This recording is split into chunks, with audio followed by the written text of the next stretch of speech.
And what I mean by not through conflict but through liberation is that, for instance, Toynbee is a good example. Take all of the mess of history and bring it into a single cohesive vision, a grand unifying directive. And there is a liberation from all the disunity. You can see this grand cycle occurring.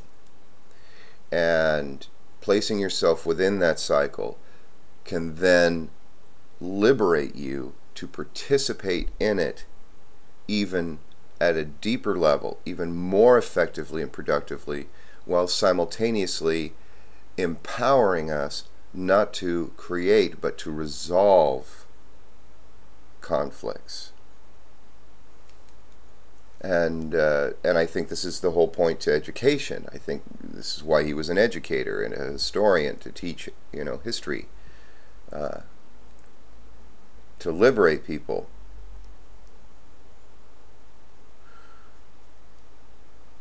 However, in my situation where I'm at, and I have seen this, and I'm sure he's seen this, this is why people go and write books, and they say, okay, instead of me trying to fix the world, I'll just put it out there and let the world do with it what it will.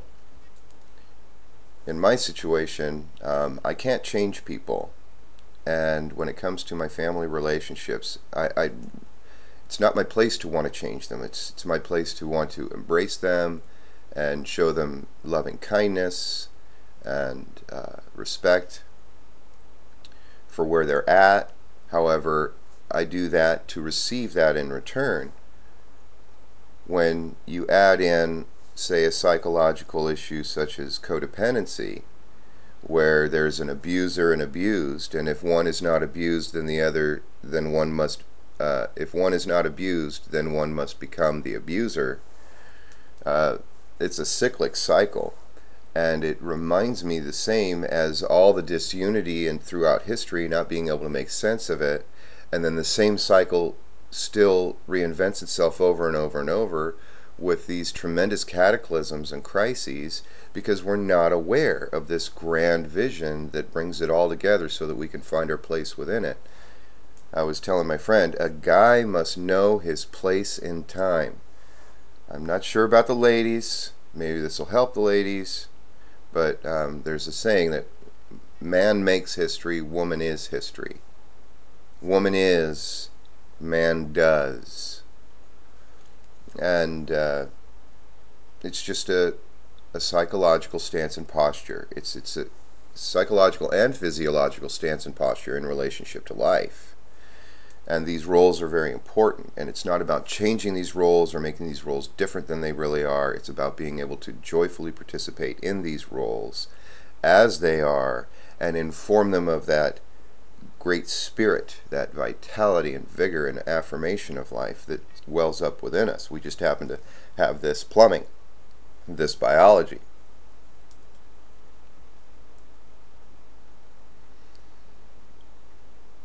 So trying to learn how to joyfully participate with those that have a stance and posture that is very contrary to our own, and are so invested in that contrary opposition that if they were no longer in opposition, they wouldn't have an identity. They wouldn't know who they are unless they set themselves in opposition to others. This is the kind of situation that I'm living with in relationship to my family. I find that with certain things there is a required need of them to have me in opposition to themselves. And this is a role I find that I don't portray very well. Some actors can portray certain roles very well, and other roles they have a difficult time with. And I can, try and figure it out as I go, but oftentimes there's just a whole lot of necessity right in the moment to get it just right. And I'm more of a becoming person rather than a being person. I'm more of a becoming. I'm unfolding in time and processing through this stuff. And I don't take it too seriously. I don't take my roles too seriously. I want to do the best I can. I like the idea of excellence and skill and technique. You know, really challenging myself to be highly skilled in the technique I use in an excellent form. However, too much of that and it becomes a burden. It becomes the dragon we need to slay.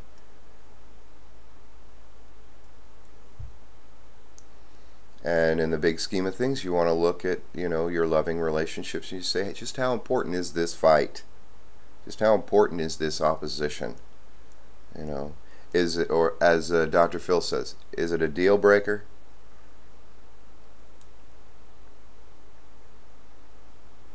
And having faced my death a couple times, my near death, I really don't hold things in the same value that I used to. And those that, you know, I've known people that go through death experiences, near-death experiences, and it just hardens them. It doesn't soften them. It doesn't create in them a lightheartedness, but a heavy-heartedness. And I don't think, I know there's a place in the world for that. I know there's a place in the world for heavy-heartedness. I've had my share of feeling very heavy-hearted and hard-handed.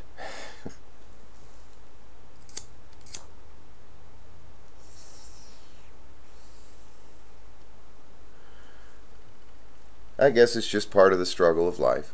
It's just, you know, going through it. I let my love guide me, do the best I can.